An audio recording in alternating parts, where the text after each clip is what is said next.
La famiglia Rodriguez con in testa Belen scelgono la città di Agrigento per presentare il loro nuovo brand.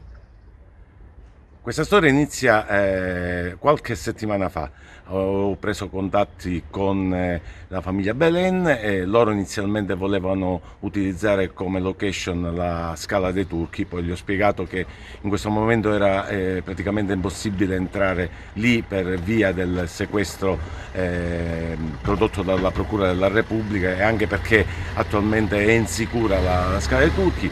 Ho provveduto a girare dei video di Punta Bianca, loro sono rimasti colpiti favorevolmente e sono venuti qui e sono stati 3 giorni a girare e a presentare il loro brand a Punta Bianca. Come si sono svolti questi 2 o 3 giorni ad Agrigento? Il tempo non è stato dei migliori, però hanno cercato di utilizzare al meglio i lunghi periodi di luce e di soleggiamento.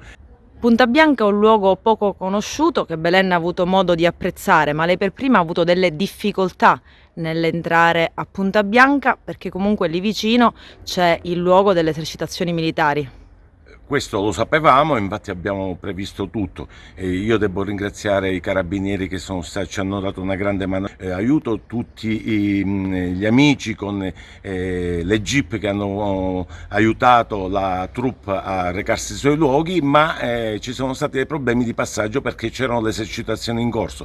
Infatti la stessa Belen ha fatto rilevare questo, ha fatto vedere le esercitazioni in corso e ha fatto pure la battuta: non sparatemi, io sono qui per lavorare. Però è rimasta soddisfatta dei luoghi, della location, a tal punto che ha ritenuto di dover fare un post su Instagram chiedendo al presidente Musumeci di istituire questa cognata riserva. In questo momento tutti dobbiamo lavorare per questo, per l'istituzione della riserva e per mandare via i militari. 63 anni di esercitazioni hanno prodotto dei danni incommensurabili per quell'area.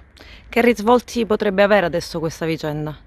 Questa vicenda avrà dei risvolti di pubblicità, pubblicità per Agrigento, pubblicità per i luoghi e certamente qualcuno si dovrà mettere la mano sulla coscienza per quel poco che ha fatto in questi lunghi anni. La richiesta della riserva giace nei cassetti polverosi dell'assessorato regionale territorio e ambiente da ben 25 anni e da 63 anni l'esercito distrugge quei luoghi con delle esercitazioni anacronistiche. Tutto questo deve finire e la riserva deve essere istituita. La nostra industria, la nostra unica industria è quella del turismo, la dobbiamo sfruttare tutti.